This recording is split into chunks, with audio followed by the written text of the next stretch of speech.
My name is Natasha Garcia and I'm doing my prose. My name is Paula Spencer. I was married for 18 years. My husband died last year. His name was Charles Spencer. Everybody called him Charles except my father and his mother. I remember the first time I saw Charles, I suddenly knew that I had lungs because they were empty and collapsing. I swooned. I actually did.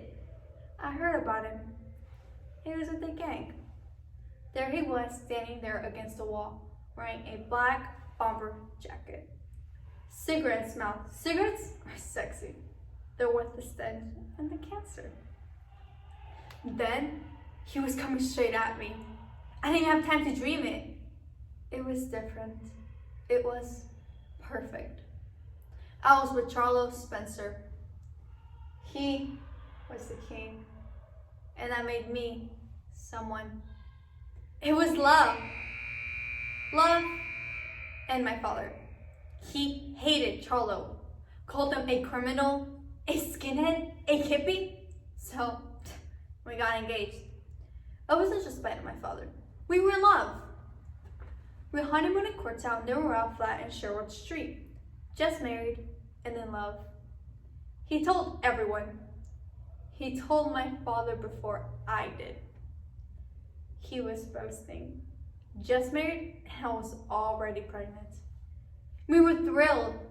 I was making him so happy. Someone once told me that we should never remember pain. I think it was the nurse who told me that right before the doctor put my shoulder back into place. According to the National Conference of Domestic Violence, 1 in 3 women have experienced some kind of physical violence by an intimate partner. In the script statics are women with all too real stories and the woman who walks into doors by Roddy Doyle. Make your own damn tea! That's what I said. That's what started it. I often wonder what would have happened if I hadn't said it. If I'd gone over and put on the kettle. But I was pregnant and I was tired. It would have happened any other way. The fist was always coming toward me. Make your own damn tea! But he wouldn't do that again. He loved me. One time he gave me a choice, right or left. And I chose left. And he broke the little finger on my left hand because I scorched one of his shirts. He burned cigarettes on my arms and legs because his egg was too hard. He butted me with his head because the toilet seat was up. Just because. He demolished me. And I never stopped him. I loved him. And he loved me. He once asked me how I got my black eye. It was a test. He was playing with me. There was only one right answer. I walked into a door. It's funny the things we say. They make no sense. They're just packed with lies. People always ask me, but I'll always say, don't mind me, I fell. Oh, I have a hearing problem. I ruptured eardrum. It's okay. A present from Charlo. My little finger on my left hand, he pulled it back till it snapped. There are things I can't smell anymore. I have a backache that rides me all day. I have a scar on my chin. I have marks where burns used to be. I have memories that I can touch and make me wake up screaming. I am haunted all day and all night. I have mistakes that stab me before I think of them. He humped me, hit me, thumped me, and he raped me. I buried a baby because of him. But I loved him, and he loved me. Why was I like this? I can't erase my memories.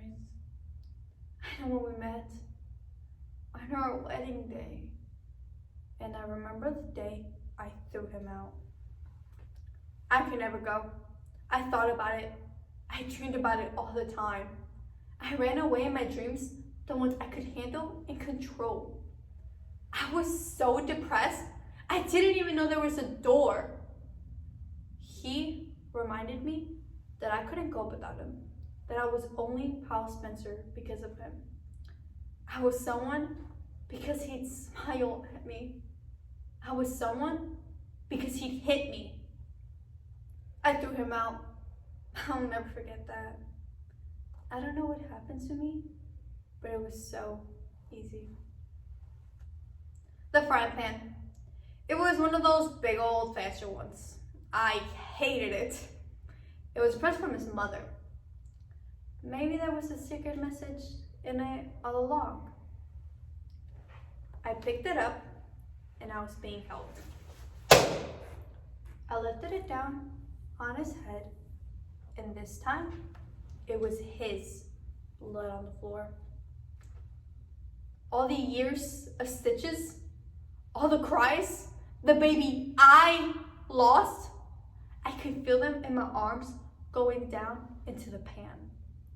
My finest hour. I'd done something good. For the last 17 years, there wasn't 1 minute where I wasn't afraid that I was waiting for his fist. I'd sit at home, mop up my own blood, and waited because I loved him and he loved me. Thank you.